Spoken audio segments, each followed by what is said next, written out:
ಶ್ರೀ ಸಿದ್ಧಾರೂಢ ಕಥಾಮೃತದ 32ನೇ ಅಧ್ಯಾಯದ ಪೂರ್ವದಲ್ಲಿ ಶ್ರೀ ಗ್ರಂಥ ಮಹಾತ್ಮೆ. ಶ್ರೀ ಗಣೇಶಾಯ ನಮಃ. ಶ್ರೀ ಗುರು ಸಿದ್ಧಾರೂಢಾಯ ನಮಃ. 4 ವೇದ, 6 ಶಾಸ್ತ್ರ, 18 ಪುರಾಣ, 28 ದಿವ್ಯ ಆಗಮಗಳ ಸರ್ವಸಾರಭೂತವಾದ ಶ್ರೀ ಸಿದ್ಧಪುರುಷನ ಈ ಪವಿತ್ರವಾದ ಚರಿತ್ರೆಯನ್ನು ನಿತ್ಯವೂ ಶ್ರದ್ಧೆಯಿಂದ ಓದುವ, ಕೇಳುವ, ಪೂಜಿಸುವ ಸರ್ವಭಕ್ತರಿಗೆ ಧರ್ಮ, ಅರ್ಥ, ಕಾಮ, ಮೋಕ್ಷಗಳು ಸಿದ್ಧಿಸುವವು.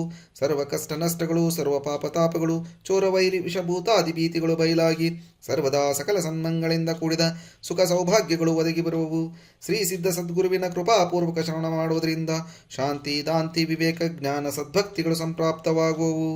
ಈ ಗ್ರಂಥವನ್ನು ತನ್ನ ಇಷ್ಟದೇವತಾ ಮಂತ್ರದೊಡನೆ ಗಂಧ, ಅಕ್ಷತಾ, ಧೂಪ, ದೀಪ, ನೈವೇದ್ಯಗಳಿಂದ ಪೂಜಿಸಿ ಪ್ರತಿ ಅಧ್ಯಾಯದ ಪ್ರಾರಂಭದಲ್ಲಿ ಗ್ರಂಥ ಮಹಿಮೆಯನ್ನು ಪಠಿಸಿ ಸ್ಮರಿಸಿ ನಂತರ ಪಾರಾಯಣ ಮಾಡಿ ಮಂಗಳ, ವಿಭೂತಿ, ಪ್ರಸಾದಗಳನ್ನು ಭಕ್ತಿಯಿಂದ ಸ್ವೀಕರಿಸುವುದು ಶಿಷ್ಟರ ಸಂಪ್ರದಾಯವಾಗಿದೆ. ಇತಿ ಗ್ರಂಥ ಮಹಾತ್ಮೆ ಸಮಾಪ್ತಿ. ಓಂ ತತ್ಸತ್.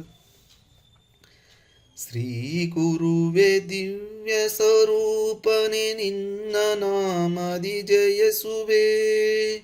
ಭೋಗಗಳ ನಿಮಿತ್ಯ ಜಗದೊಳು ನಿನ್ನ ಕೃಪೆಯಿಂ ಪಡೆಯುವೆ. ಜಾತಿ ಕುಲವಂ ಬಿಟ್ಟು ನಿನ್ನಯ ಪಾದ ವಂದಿದ ಭಕ್ತಗೆ ಪ್ರೀತಿಯಿಂದಲೇ ಸಲಹಿ ಸುಖವನು ಪಾಲಿಸಿದಿ ನೀನಾತಗೆ.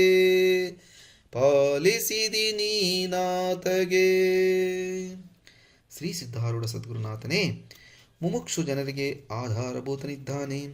ಯಾಕೆಂದರೆ ಆತನ ಕೃಪೆಯಿಂದ ಮಸ್ತಕದ ಮೇಲೆ ಹಸ್ತವಿಟ್ಟ ಕೂಡಲೇ ಒಮ್ಮಿಂದ ಮೇಲೆ ಜ್ಞಾನೋದಯವಾಗುವುದು ಮತ್ತು ಮನ ಇದ್ದದ್ದು ಉನ್ಮನವಾಗಿ ಉದ್ಧಾರವಾಗಿ ಹೋಗುವನು. ಈ ಸ್ಥಿತಿ ನಿತ್ಯದಲ್ಲಿಯೂ ಲೋಕದೊಳಗೆ ಘಟಿಸುತ್ತದೆ. ಹೀಗೆ ಅಂದದ್ದು ಕೇಳಿ ಒಬ್ಬರು ಬಂದು ಶ್ರೀ ಸಿದ್ಧಾರೂಢರಿಗೆ ವಿಚಾರಿಸುತ್ತಾರೆ. ಹೇ ಸ್ವಾಮಿ, ನಿಮ್ಮ ಹಸ್ತವನ್ನು ನಾನು ನಿತ್ಯ ಮಸ್ತಕದ ಮೇಲೆ ಇಟ್ಟುಕೊಳ್ಳುತ್ತೇನೆ, ಆದರೆ ನನಗೆ ಯಾಕೆ ಜ್ಞಾನವಾಗಲಿಲ್ಲ? ಅದಕ್ಕೆ ಸದ್ಗುರುವನ್ನವರು, ಈತನು ಸದ್ಗುರು ಇದ್ದಾನೆ ಎಂಬ ಈ ಭಾವನೆ ಶುದ್ಧವಾಗಿರಬೇಕು ಮತ್ತು ಈತನಿಂದಲೇ ನನ್ನ ಉದ್ಧಾರ ಆಗುವುದು ನಿಶ್ಚಯವು ಎಂಬುದಾಗಿ ತ್ರಿಕರಣಪೂರ್ವಕ ಶುದ್ಧ ಭಾವವನ್ನು ಜೀವನ ಪ್ರಾಣ ಮಾಡಿ ಹಿಡಿಯತಕ್ಕದ್ದು. ಸದ್ಗುರುನಾಥರು ನಮ್ಮಂತೆ ಮನುಷ್ಯರು ಎಂಬ ಭಾವದಿಂದ ಕೂಡಿದ್ದಾದರೆ ಅಂತಾತನಿಗೆ ಜ್ಞಾನವು ಹೇಗೆ ಉಂಟಾದೀತು? ಶುದ್ಧ ಸದ್ಭಾವವೊಂದಕ್ಕೆ ಸದ್ಗುರು ಒಲಿಯುತ್ತಾನೆ. ಹಾಗಾದರೆ ಈ ಶುದ್ಧ ಭಾವವು ಏನು ಮಾಡಿದರೆ ಬರುವುದು ಎಂದು ಕೇಳಿದರೆ ಉಪಾಯವನ್ನು ಹೇಳುತ್ತೇನೆ, ಶ್ರವಣ ಮಾಡಿರಿ. ಪ್ರೇಮದಿಂದ ಸದ್ಗುರುಗಳು ಸೇವಾ ಮಾಡಿದ್ದಾದರೆ ಅದರಿಂದ ಅದ್ವಯ ಭಕ್ತಿ ಉತ್ಪನ್ನವಾಗುವುದು. ಅದ್ವಯ ಭಕ್ತಿಯ ಲಕ್ಷಣವೇನೆಂದರೆ ಅದರಿಂದ ಭಜ್ಯ ಮತ್ತು ಭಜಕದೊಳಗೆ ಅಭೇದವಿರುವುದು. ತನ್ನ ಸೇವಾ ಯಾವ ರೀತಿಯಿಂದಲೂ ಮಾಡುವುದು. ಅದೇ ಪ್ರಕಾರ ಗುರು ಸೇವಾ ಮಾಡತಕ್ಕದ್ದು. ತನಗೆ ಶರೀರ ಸುಖ ಬೇಕೆಂದು ಮನುಷ್ಯನು ಅವರ ಸಲುವಾಗಿ ಅನೇಕ ಭಕ್ತಿಗಳನ್ನು ಚಿಂತಿಸುವನು. ಅದೇ ಪ್ರಕಾರ ಗುರುಗಳ ಸುಖದ್ದಿಶೆಯಿಂದ ಚಿಂತಿಸಿದ್ದಾದರೆ ಭಾವವು ಶುದ್ಧವಾಗುವುದು. ಈ ರೀತಿಯಿಂದ ಶುದ್ಧ ಭಾವವನ್ನು ಧರಿಸಿದ್ದರಿಂದ ದೇಹಾಭಿಮಾನವು ನಾಶವಾಗಿ ಹೋಗುವುದು. ಅನಂತರ ಸದ್ಗುರುಗಳು ಮಸ್ತಕದ ಮೇಲೆ ಕೃಪಾಹಸ್ತವನ್ನು ಇಡುವರು. ಅದರಿಂದ ಶಿಷ್ಯನು ತತ್ಕಾಲ ಜ್ಞಾನವನ್ನು ಹೊಂದಿ ಹೀಗೆ ತಿಳಿಯುತ್ತಾನೆ, ನಾನೇ ಬ್ರಹ್ಮನಿದ್ದೇನೆ, ನನ್ನ ಹೊರತು ಅನ್ಯ ಏನೂ ಇಲ್ಲ. ಈ ರೀತಿಯಿಂದ ಗುರು ಶಿಷ್ಯರು ಅದ್ವಯರಾಗುವರು. ಹಾಗಾದರೆ ಇಂಥ ಅದ್ವಯ ಭಾವವನ್ನು ಪ್ರಾಪ್ತ ಮಾಡಿಕೊಳ್ಳಲಿಕ್ಕೆ ಯಾವ ರೀತಿಯಿಂದ ಗುರು ಸೇವೆಯನ್ನು ಮಾಡಿರುವರು ಎಂಬ ಈ ಇತಿಹಾಸವನ್ನು ನಮಗೋಸ್ಕರ ಹೇಳಬೇಕು ಎಂದು ಶ್ರೋತಾ ಜನರುಗಳು ಉತ್ತಮವಾದ ಪ್ರಶ್ನೆ ಮಾಡಿದರು. ಈ ಶ್ರೋತಾ ಜನರುಗಳು ಹೇಳುತ್ತೇನೆ ಕೇಳಿರಿ. ಪೂರ್ವದಲ್ಲಿ ಯಾವಾಗ ಸಿದ್ಧಾರೂಢರು ಹುಬ್ಬಳ್ಳಿಗೆ ಬಂದರು ಆ ಸಮಯದಲ್ಲಿ ಅವರು ಡುಮಗೇರಿಯಲ್ಲಿರುತ್ತಿದ್ದು ಕುರಿ ಕಾಯುತ್ತಿರುವ ಹುಡುಗರ ಜೊತೆಯಲ್ಲಿ ಆಡುತ್ತಾ ಇದ್ದರು. ಆ ಕಾಲದಲ್ಲಿ ಸಿದ್ಧರಿಗೆ ಜನರ ದರ್ಶನವೂ ಸೇರುತ್ತಿದ್ದಿಲ್ಲ. ಜನರನ್ನು ನೋಡಿದ ಕೂಡಲೇ ತಾವು ಓಡಿ ಹೋಗಬೇಕು ಅಥವಾ ಮೌನ ಧರಿಸಿ ಕುಳಿತಿರಬೇಕು. ಒಂದಾನೊಂದು ದಿವಸ ಹಿರೇಮಠದ ಗುರುಪಾದಯ್ಯ ಎಂಬಾತನು ಸಿದ್ಧರ ದರ್ಶನ ದಿಶೆಯಿಂದ ಬಂದಾಗ ಅವರನ್ನು ದೂರದಿಂದ ನೋಡಿದ ಕೂಡಲೇ ಆತನಿಗೆ ಆಶ್ಚರ್ಯವಾಯಿತು. ಕೈಯೊಳಗೆ ದೊಡ್ಡ ದೊಡ್ಡ ಕಲ್ಲುಗಳನ್ನು ಹಿಡಿದುಕೊಂಡು ಸಿದ್ಧರು ಗಿಡದ ಮೇಲೆ ಹತ್ತಿ ಕುಳಿತಿದ್ದರು. ಆಗ ಕೆಳಗೆ ನಿಂತಿರುವ ಒಬ್ಬ ಹುಡುಗನ ಮೇಲೆ ಒಂದು ಕಲ್ಲು ಒಗೆದರು. ಮಸ್ತಕಕ್ಕೆ ಕಲ್ಲು ತಾಗಿದ ಕೂಡಲೇ ಆ ಹುಡುಗನು ಕೂಗಲಿಕ್ಕೆ ಆರಂಭಿಸಿದನು ಮತ್ತು ಇತರ ಬಾಲಕರು ಆಕ್ರಾಂತ ಮಾಡುವುದನ್ನು ನೋಡಿ ಸಿದ್ಧರು ಏನು ಮಾಡಿದರೆಂದರೆ ಮತ್ತೊಂದು ಕಲ್ಲು ಕೈಯಲ್ಲಿ ತೆಗೆದುಕೊಂಡು ಅಳುತ್ತಿದ್ದ ಅದೇ ಹುಡುಗನಿಗೆ ಶಿವಾಯ ನಮಃ ಅನ್ನುತ್ತಾ ಎಳೆಸುವಂತರಾದರು. ಆ ಎರಡನೇ ಕಲ್ಲು ಭರದಿಂದ ಬಂದು ಆ ಹುಡುಗನಿಗೆ ತಾಗಿದ ಕೂಡಲೇ ಆತನು ಶಾಂತನಾದನು. ಆತನ ದುಃಖವೆಲ್ಲ ಹೋಗುವಂಥದ್ದಾಗಿ ಆತನು ನಗುತ್ತಾ ನಿಂತನು. ಇದನ್ನು ನೋಡಿ ಗುರುಪಾದಯ್ಯನು ಅತ್ಯಂತ ಆಶ್ಚರ್ಯಪಟ್ಟು ತನ್ನೊಳಗೆ ಅನ್ನುತ್ತಾನೆ, ಜನರು ಈತನಿಗೆ ಹುಚ್ಚನೆನ್ನುತ್ತಾರೆ. ಈತನು ಒಬ್ಬ ಅವಧೂತನಿರುವನೆಂದು ನನಗಾದರೂ ಕಾಣಿಸುತ್ತದೆ. ನಮ್ಮಂಥ ಮೂಢರಾದ ಜನರನ್ನು ಉದ್ಧಾರ ಮಾಡೋದಕ್ಕೆ ಈತನು ಬಂದಿರುವನು. ಸದ್ಭಾವದಿಂದ ಈತನನ್ನು ಸೇವಿಸಿದ್ದಾದರೆ ನಮಗೆ ಸಂಸಾರದಿಂದ ಉದ್ಧೃತಿಯಾಗುವುದು ನಿಶ್ಚಯವು. ಈತನು ಕೃಪಾದೃಷ್ಟಿಯಿಂದ ಯಾವ ಆತನ ಕಡೆಗೆ ನೋಡಿದರೂ ಅಂತಾತನ ಸಂಸಾರ ಪಾಪಗಳೆಲ್ಲ ನಾಶವಾಗುವು ಎಂಬುದರಲ್ಲಿ ಏನೇನೂ ಸಂಶಯವಿಲ್ಲ. ಈತನು ಪೂರ್ಣವಾಗಿ ಬ್ರಹ್ಮಜ್ಞಾನಿ ಇರುತ್ತಿದ್ದು ಈತನ ದೇಹದ ಮೇಲೆ ಸ್ಮೃತಿ ಇರುವುದಿಲ್ಲ. ಇಂಥ ವಿದೇಹ ಸ್ಥಿತಿ ಪ್ರಾಪ್ತವಾಗುತ್ತಂತ ಮತ್ತು ಮಹಾತ್ಮನಿಗೆ ಅನ್ನ ಆಹಾರವನ್ನು ಪೂರೈಸುತ್ತಿದ್ದಾರೆ. ಸತ್ಯವಾಗಿ ಈತನ ಸೇವೆ ಮಾಡಿದ್ದಾದರೆ ಧನ್ಯವಾದವಾಗುವುದು. ಆದರೆ ಈತನ ಪರಿಚಯವಿಲ್ಲದೆ ನೀನು ಸಮೀಪ ಹೋಗುತ್ತಾದರೆ ತಮಗೆ ಉಪಾಧಿ ಇದೆ ಎಂದು ಭಯ ಉಂಟಾಗಿ ಓಡಿ ಹೋಗಿಬಿಟ್ಟರು. ಏನು ಮಾಡಲಿ? ಈ ಪ್ರಕಾರ ಮನಸ್ಸಿನಲ್ಲಿ ವಿಚಾರಿಸಿ ಮೆಲ್ಲಗೆ ಸಮೀಪ ಬಂದು ಯಾವ ಹುಡುಗನಿಗೆ ಸಿದ್ಧರು ಕಲ್ಲಿನಿಂದ ಹೊಡೆದಿದ್ದರೋ ಆ ಹುಡುಗನನ್ನು ಕುರಿತು ಗುರುಪಾದಯ್ಯನು ಹೇಳುತ್ತಾನೆ. ಈತನು ನಿನಗೆ ಕಲ್ಲಿನಿಂದ ಹೊಡೆದಾಗ ನೀನು ಮೊದಲು ಅಳಲಾರಂಭಿಸಿದಿ. ಆದರೆ ಎರಡನೇ ಕಲ್ಲಿನಿಂದ ಹೊಡೆದ ಕೂಡಲೇ ನೀನು ಶಾಂತನಾದಿ. ಇದರ ಕಾರಣವೇನು ಎಂದು ಹುಡುಗನಂದನು. ಈ ಸಿದ್ಧನು ನಿಜವಾಗಿ ಹುಚ್ಚನಿದ್ದಾನೆ. ಆದರೆ ಆತನಲ್ಲಿ ಒಂದು ಉತ್ತಮ ಗುಣವಿರುತ್ತದೆ. ಅದೇನೆಂದರೆ ಯಾರೊಬ್ಬರಿಗೂ ದುಃಖವಾದದ್ದು ಈತನು ಕಂಡನೆಂದರೆ ತತ್ಕಾಲ ಅದನ್ನು ಕರೆದು ಬಿಡುತ್ತಾನೆ. ಈತನು ಮೊದಲನೇ ಕಲ್ಲು ಹೊಗೆದ ಕೂಡಲೇ ನನಗೆ ದುಃಖವಾಯಿತು. ಎರಡನೇ ಕಲ್ಲು ಈತನು ಕೈಯಿಂದ ತಾಗಿದ ಕೂಡಲೇ ಸುಖವಾಯಿತು. ಈ ಪ್ರಕಾರ ಅವನು ನಮ್ಮ ಕೂಡಲೇ ನಿತ್ಯದಲ್ಲಿಯೂ ಆಡುತ್ತಿರುವನು. ಈತನ ಆಟ ಯಾರ್ಯಾರಿಗೂ ತಿಳಿಯುವುದಿಲ್ಲ. ಈ ಪ್ರಕಾರ ಆ ಹುಡುಗನ ವಚನವನ್ನು ಕೇಳಿ ಗುರುಪಾದಯ್ಯನ ಮನಸ್ಸಿನಲ್ಲಿ ಬಹಳ ಆನಂದವಾಗಿ ಪುನಃ ಆ ಬಾಲಕನನ್ನು ಕುರಿತು ವಿಚಾರಿಸುತ್ತಾನೆ. ಸಿದ್ಧನು ಏನು ಉಣ್ಣುತ್ತಾನೆ? ಅದಕ್ಕೆ ಹುಡುಗನು, ನಾವು ಕುರಿ ಕಾಯುತ್ತಿರುವಾಗ ನಮಗೆ ಹಾಲು ಬೇಡಿಕೊಂಡು ಕುಡಿಯುತ್ತಾನೆ. ಒಮ್ಮೊಮ್ಮೆ ರೊಟ್ಟಿಗೆ ತುಂಡುಗಳನ್ನು ಕೊಡುತ್ತೇವೆ. ಇದ್ಯಾವುದೂ ಇಲ್ಲದಿದ್ದಾಗ ನೀರೊಳಗೆ ಮಣ್ಣು ಕಲಸಿ ಕುಡಿಯುತ್ತಾನೆ ಎಂದು ಆತನು ಅಂದದ್ದು ಕೇಳಿ ಗುರುಪಾದಯ್ಯನು ಮನಸ್ಸಿನಲ್ಲಿ ಬಹಳ ತಾಪ ಹೊಂದುವನಾಗಿ ಈತನಿಗೆ ನಿತ್ಯ ಅನ್ನವನ್ನು ತಂದು ಕೊಡುವೆನೆಂದು ನಿಶ್ಚಯಿಸಿ ಸಿದ್ಧರ ಸಮೀಪ ಹೋಗುವಂತವನಾದನು. ವೃಕ್ಷರ ಕೆಳಗೆ ಗುರುಪಾದಯ್ಯನು ಬಂದ ಕೂಡಲೇ ಸಿದ್ಧರು ಕೆಳಗೆ ಇಳಿದರು. ಆಗ ಗುರುಪಾದಯ್ಯನು ಬಹಳ ದೈನ್ಯ ಭಾವದಿಂದ ಸಿದ್ಧರ ಪಾದಕ್ಕೆ ಬೀಳುತ್ತಿರುವಾಗ ಸಿದ್ಧರು ಆತನ ಮಸ್ತಕಕ್ಕೆ ಒದೆಯುವಂತರಾದರು. ಈ ಪ್ರಕಾರ ಗುರುಪಾದಯ್ಯನ ಮಸ್ತಕದ ಮೇಲೆ ಲತ್ತಾ ಪ್ರಹಾರ ನಡೆದು ಸಿದ್ಧರು ಆತನನ್ನು ನೋಡುತ್ತಾರೆ. ಗುರುಪಾದಯ್ಯನಾದರೂ ತನ್ನ ಹಸ್ತಗಳನ್ನು ಜೋಡಿಸಿ ಬಹಳ ಧಮ್ರಭಾವದಿಂದ ಸಿದ್ಧರ ಮುಂದೆ ತಟಸ್ಥನಾಗಿ ನಿಂತುಕೊಂಡು ಅನ್ನುತ್ತಾನೆ, ಹೇ ಸದ್ಗುರು, ತಾವು ನಮ್ಮ ಗೃಹಕ್ಕೆ ಬಂದು ನಮ್ಮೆಲ್ಲರಿಗೂ ಪವಿತ್ರ ಮಾಡಬೇಕಾಗಿ ಪ್ರಾರ್ಥನೆ. ಹೇಗೆ ನನ್ನನ್ನು ಈಗ ಧನ್ಯನಾಗಿ ಮಾಡಿದಿರೋ ಅದೇ ರೀತಿ ಎಲ್ಲ ಮನೆ ಮಂದಿಗೆ ಮಾಡಿ ಉದ್ಧರಿಸಬೇಕಾಗಿ ದೀನನಾದ ನಾನು ಪ್ರಾರ್ಥಿಸುತ್ತೇನೆ. ಸಿದ್ಧರು ಮನಸ್ಸಿನಲ್ಲಿ ವಿಚಾರಿಸುತ್ತಾರೆ, ಈತನು ದೃಢವಾದ ಭಕ್ತನಿರುತ್ತಂತೆ ಕಾಣಿಸುತ್ತದೆ ಎಂದು. ಆ ಗುರುಪಾದಯ್ಯನನ್ನು ಕುರಿತು, ನಾನು ನಿಮ್ಮಲ್ಲಿಗೆ ಬಂದರೆ ನನಗೆ ಏನು ಕೊಡುವೆಯೋ ಅದನ್ನೇ ಇಲ್ಲಿ ತಂದುಕೊಡು. ನಾನು ನಿನಗೆ ಮನೆ ಬರುವುದಿಲ್ಲ. ಈಗ ಬೇಗ ಹೋಗು ಎಂದು ಹೇಳುತ್ತಾ ಗುರುಪಾದಯ್ಯನನ್ನು ದೂಡಲಿಕ್ಕೆ ಆರಂಭಿಸಿದರು. ಗುರುಪಾದಯ್ಯನಾದರೂ ವೇಗದಿಂದ ಮನೆಗೆ ಹೋಗಿ ಪತ್ನಿಯನ್ನು ಕುರಿತು ಅನ್ನುತ್ತಾನೆ, ನಮಗೆ ಒಂದು ನಿಧಿಯೇ ಸಿಕ್ಕಿರುವುದು. ಆತನ ದಿಶೆಯಿಂದ ನಮ್ಮ ಜನ್ಮವೇ ಸಫಲವಾಗುವುದು.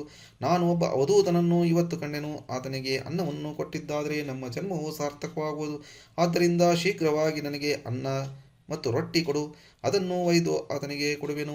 ಈ ಪ್ರಕಾರ ಪತಿಯ ವಚನವನ್ನು ಕೇಳಿ ಆ ಸ್ತ್ರೀಯು ಮನಸ್ಸಿನಲ್ಲಿ ಖಿನ್ನಳಾಗಿ ಬಹಳ ಸಂಕೋಚದಿಂದ ಆತನಿಗೆ ಅನ್ನ ಕೊಟ್ಟಳು. ಅದನ್ನು ತೆಗೆದುಕೊಂಡು ಗುರುಪಾದಯ್ಯನು ಕೂಡಲೇ ಹೊರಟನು. ಅವರ ಮನೆಯಲ್ಲಿ ಬಹಳ ದರಿದ್ರಾವಸ್ಥೆ ಇರುತ್ತಿದ್ದು ಭಿಕ್ಷಾವೃತ್ತಿಯಿಂದ ಜೀವನವನ್ನು ನಡೆಸುತ್ತಿದ್ದರು. ಗುರುಪಾದಯ್ಯನ ಮಗನು ಭಿಕ್ಷಾ ಮಾಡಿಕೊಂಡು ಬರುತ್ತಿದ್ದು ಅದನ್ನು 3 ಮಂದಿ ಉಣ್ಣುತ್ತಿದ್ದರು. ಈ ಕಾರಣದಿಂದ ಇತರರಿಗೆ ಅನ್ನ ಕೊಡುವಾಗ ಗುರುಪಾದಯ್ಯನ ಪತ್ನಿಯು ಸಂಕೋಚ ಪಡುತ್ತಿದ್ದಳು. ಆದರೆ ಶ್ರದ್ಧಾಭಕ್ತಿ ತ್ವರಿತರಾಗಿರುವಾಗ ಆತನಿಗೆ ಮನಸ್ಸಿನೊಳಗೆ ಏನೇನೂ ಶಂಕೆ ಇರುತ್ತಿರಲಿಲ್ಲ. ಇರಲಿ, ಗುರುಪಾದಯ್ಯನು ಆ ಅನ್ನ ರೊಟ್ಟಿ ಮುಂತಾದ್ದನ್ನು ತೆಗೆದುಕೊಂಡು ಹೋಗಿ ಸಿದ್ಧರ ಮುಂದೆ ಇಡಲು ಸಿದ್ಧರು ಅದನ್ನು ತೆಗೆದುಕೊಂಡು ಎಲ್ಲ ಹುಡುಗರಿಗೆ ಹಂಚಿಕೊಟ್ಟು ಸ್ವಲ್ಪ ಉಳಿದಿದ್ದನ್ನು ತಾವು ಸೇವಿಸುವಂತರಾದರು. ಸಿದ್ಧಾರೂಢರು ಆಗ ಗುರುಪಾದಯ್ಯನಿಗೆ ಅನ್ನುತ್ತಾರೆ, ನೀನು ನಮಗೆ ಬಹಳ ತುಸು ಅನ್ನ ತಂದುಕೊಟ್ಟಿರುವಿ. ಇನ್ನೂ ಅಧಿಕ ತಂದು ಕೊಟ್ಟಿದ್ದಾದರೆ ನಮ್ಮೆಲ್ಲರಿಗೂ ಸಾಕಾಗುವುದು. ಅದಕ್ಕೆ ಗುರುಪಾದಯ್ಯನು, ಈಗಲೇ ನಾನು ತೆಗೆದುಕೊಂಡು ಬಂದು ನಿಮ್ಮೆಲ್ಲರಿಗೂ ಅನ್ನ ಪೂರೈಸುವೆನು ಎಂದು ಹೇಳಿ ಮನೆಗೆ ಹೋಗಿ ನೋಡುವಂತನಾದನು. ಅಲ್ಲಿ ತಾನು ಉಣ್ಣುವ ಭಾಗ ಮಾತ್ರ ಉಳಿದಿತ್ತು.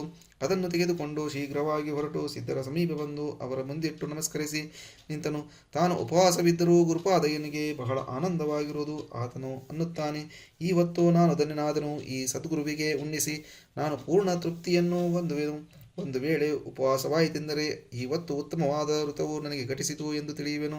ಸಿದ್ಧಾರೂಢರು ಈ ಅನ್ನವನ್ನು ತೆಗೆದುಕೊಂಡು ಆ ಹುಡುಗರೆಲ್ಲರಿಗೂ ಪುನಃ ಹಂಚಿಕೊಟ್ಟು ಅಲ್ಪಶೇಷ ಉಳಿದಿದ್ದನ್ನು ತಾವು ತೆಗೆದುಕೊಳ್ಳುವಾಗ ರೊಟ್ಟಿಯ ಒಂದು ಸಣ್ಣ ತುಂಡನ್ನು ಗುರುಪಾದಯ್ಯನಿಗೆ ಕೊಟ್ಟರು. ಅದನ್ನು ಎರಡೂ ಕೈಗಳನ್ನು ಜೋಡಿಸಿ ಗುರುಪಾದಯ್ಯನು ಬಹಳ ಸಂತೋಷದಿಂದ ಸ್ವೀಕರಿಸಿ ಅಮೃತ ರೂಪ ಪ್ರಸಾದವೆಂದು ಭಾವಿಸಿ ಬಾಯಿಯೊಳಗೆ ಹಾಕಿಕೊಂಡು ನುಂಗಿದ ಕೂಡಲೇ ಆತನಿಗೆ ವಿಶೇಷ ಚಮತ್ಕಾರ ಕಾಣುವಂಥದ್ದಾಯಿತು. ಈ ಪ್ರಸಾದವು ಕುಕ್ಷಿಯೊಳಗೆ ಪ್ರವೇಶಿಸಿದ ಕ್ಷಣವೇ ಆತನಿಗೆ ಹೊಟ್ಟೆ ತುಂಬ ಉಂಡಂತೆ ಕಾಣಿಸಿ ಗುರುಪಾದಯ್ಯನು ತೇಗಲಿಕ್ಕೆ ಆರಂಭಿಸಿ ಅತ್ಯಂತ ಆಶ್ಚರ್ಯಪಡುವಂತನಾದನು.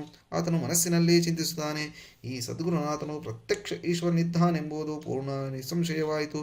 ಈತನ ಸೇವಾ ಮಾಡಲಿಕ್ಕೆ ಆರಂಭಿಸಿದೇನೆಂದರೆ ನನ್ನ ಜನ್ಮದ ಸಫಲತೆಯಾಗುವುದು. ಆಮೇಲೆ ಸಿದ್ಧರಿಗೆ ನಮಸ್ಕರಿಸಿ ಗುರುಪಾದಯ್ಯನು ಮನೆಯ ಕಡೆಗೆ ಹೊರಟು ಹೋಗುತ್ತಿರುವಾಗ ಒಬ್ಬ ಅಯ್ಯನು ಆತನ ಹಿಂದಿನಿಂದಲೇ ಬಂದು ಅನ್ನುತ್ತಾನೆ, ಆ ಭವಿಯು ಕೈಯೊಳಗಿಂದ ರೊಟ್ಟಿ ತುಂಡನ್ನು ಎಸೆಕೊಂಡು ನೀನು ಬಾಯಿಯೊಳಗೆ ಹಾಕಿಕೊಂಡು ತಿಂದಿ. ಇದನ್ನು ನಾನು ಕಣ್ಣಾರೆ ನೋಡಿರುತ್ತೇನೆ. ಈಗ ಈ ಸಂಗತಿಯನ್ನು ಎಲ್ಲರಿಗೂ ತಿಳಿಸುವೆನು. ನಿಜವಾಗಿ ನೀನು ಭ್ರಷ್ಟನಾದಿ. ಅನವಶ್ಯವಾಗಿ ನಿನಗೆ ಬಹಿಷ್ಕಾರ ಕೊಡುವೆವು. ನಿನ್ನನ್ನು ಯಾರು ಊಟಕ್ಕೆ ಕರೆಯುವರೋ ಅವರನ್ನು ಸಹ ಕುಲದಿಂದ ಹೊರಗಿಡುವೆವು.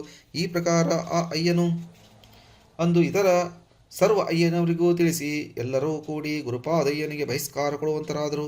ಆ ಅಯ್ಯನವರು ಗುರುಪಾದಯ್ಯನ ಕಡೆಗೆ ಬಂದು ಹೇಳುತ್ತಾರೆ, ನೀವು ಎಲ್ಲ ಮನೆ ಮಂದಿ ಕೂಡಿಕೊಂಡು ಮಠವನ್ನು ಬಿಟ್ಟು ಹೊರಗೆ ಹೋಗಬೇಕು.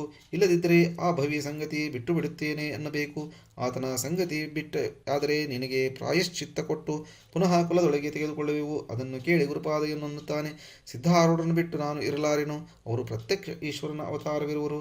ಇವರದು ನನಗೆ ಪ್ರತೀತಿ ಆಗಿರುತ್ತದೆ. ನಾನೊಬ್ಬ ನಾದರೆ ಮಠವನ್ನು ಬಿಟ್ಟು ಎರಡನೇ ಸ್ಥಾನಕ್ಕೆ ಹೋಗುವೆನು. ನನ್ನ ಸ್ತ್ರೀ ಮತ್ತು ಮಗ ಇವರನ್ನು ಇಲ್ಲೇ ಬಿಟ್ಟು ಹೋಗುವೆನು. ಆಗ ಆಯ್ಯಗಳು ಅನ್ನುತ್ತಾರೆ, ನೀನು ನಿಶ್ಚಯವಾಗಿ ನಿನ್ನ ಈಶ್ವರ ಅವತಾರದ ಕಡೆಗೆ ಹೋಗು ಇರು. ಎಲೆ ಭ್ರಷ್ಟನೇ, ನೀನು ನೀತಿಯನ್ನು ತಪ್ಪಿರುವಿ.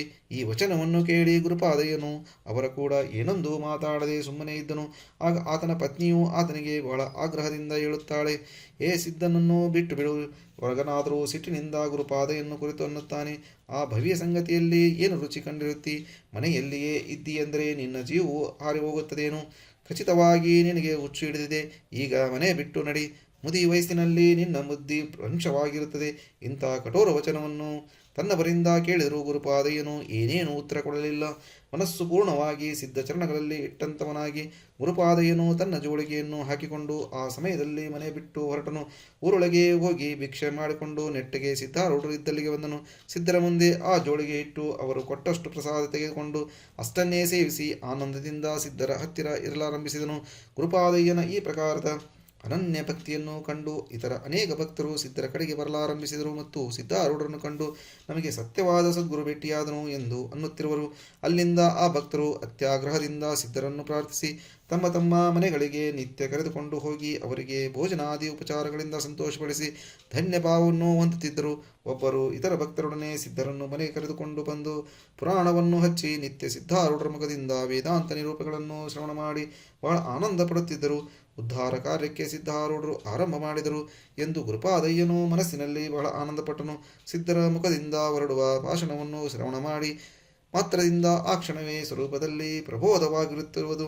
ಒಮ್ಮೆ ಸರ್ವಭಕ್ತ ಜನರನ್ನು ಕೂಡಿಸಿ ಗುರುಪಾದಯ್ಯನು ಅನ್ನುತ್ತಾನೆ, ಕಾರ್ತಿಕ ಶುದ್ಧ ಪೂರ್ಣಿಮಾ ದಿನ ಮಹಾವೈಭವದಿಂದ ಒಳಗೂಡಿದೆ ಸಿದ್ಧಾರೂಢರನ್ನು ಪೂಜಿಸಬೇಕು. ಈ ವಚನವು ಸರ್ವ ಸದ್ಭಕ್ತರಿಗೆ ಮಾನ್ಯವಾಯಿತು. ಆಗ ಒಂದು ಭವ್ಯವಾದ ಮಂಟಪವನ್ನು ನಿಂದಿರಿಸಿ ಅದರೊಳಗೆ ದಿವ್ಯ ಸಿಂಹಾಸನವನ್ನು ನಿರ್ಮಿಸಿ ಸಿದ್ಧರನ್ನು ಪೂಜಿಸುವುದಕ್ಕೋಸ್ಕರ ತಯಾರಿಸಿದರು. ಕಾರ್ತಿಕ ಪೂರ್ಣಿಮೆ ದಿವಸ ಆ ಸಿಂಹಾಸನದಲ್ಲಿ ಸಿದ್ಧರನ್ನು ಕುಳ್ಳಿರಿಸಿ ಅತ್ಯಂತ ಶೋಭಾಯಮಾನವಾದ ಅಲಂಕಾರ ಮಾಡುವಂತರಾದರು. ಮಸ್ತಕದ ಮೇಲೆ ಪುಷ್ಪಗಳಿಂದ ಮಂಡಿತವಾದ ಕಿರೀಟ, ಕೊರಳಲ್ಲಿ ದಿವ್ಯವಾದ ಹಾರ ವಿರಾಜಿಸುತ್ತಿದ್ದವು. ವಕ್ಷಸ್ಥಲದ ಮೇಲೆ ರತ್ನ ಪದಕವು ಬಿಚ್ಚಿಸುತ್ತಿತ್ತು. ಕಂಠದಲ್ಲಿ ಮುತ್ತಿನ ಹಾರವು ತೂಗುತ್ತಾ ಮೈಮೇಲೆ ಪುಷ್ಪಹಾರವು ಶೋಭಿಸುತ್ತಿದ್ದು, ಹೆಗಲ ಮೇಲೆ ದಿವ್ಯ ಪೀತಾಂಬರವನ್ನು ಹೊತ್ತು ಸತೇಜ